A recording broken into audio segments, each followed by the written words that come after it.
आज संपूर्ण नाशिक शहरामधील पाणीपुरवठा बंद राहणार आहे, तर उद्या सकाळी कमी दाबाने पाणीपुरवठा होणार आहे। 2 दिवस नाशिकमध्ये पाणीपुरवठा विस्कळीत राहणार आहे।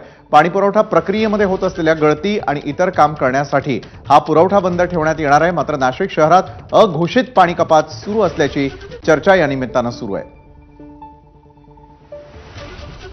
तर यावेळी वॉलची दुरुस्ती तसंच वॉल बदलणं आणि इतर देखभाल दुरुस्तीच्या कामांचा आढावा घेतलाय आमचे प्रतिनिधी शुभम बोडके यांनी। नाशिक महानगरपालिकेच्या माध्यमातून जो पाणी पुरवठा केला जातो तो पाणी पुरवठा आज दिवसभर जो आहे तो बंद करण्यात आलाय।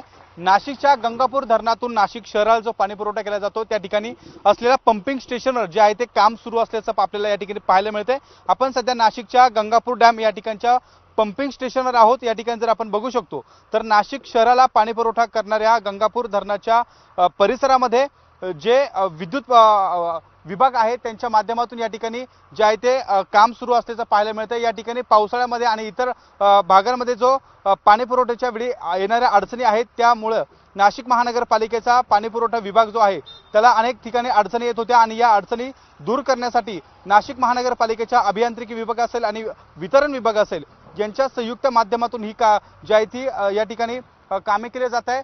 या ठिकाणी होणारा विद्युत पुरवठा हा सुरळीत व्हावा यासाठी अनेक छोट्या मोठ्या कामांची दुरुस्ती या ठिकाणी केली जाते आणि आज दिवसभर जो आहे तो पाणी पुरवठा जो आहे तो नाशिक शहराला केला जातो तो बंद असणार आहे आणि उद्या सकाळचा पाणी पुरवठा जो आहे तो कमी दाबाने असणार आहे। त्यामुळे नाशिक महानगरपालिकेच्या माध्यमातून नाशिककरांना जो पाणी पुरवठा केला जातो तो सुरळीत व्हावा यासाठी नाशिक महानगरपालिकेच्या माध्यमातून प्रयत्न सुरू असल्याचं आपल्याला पाहायला मिळत आहे।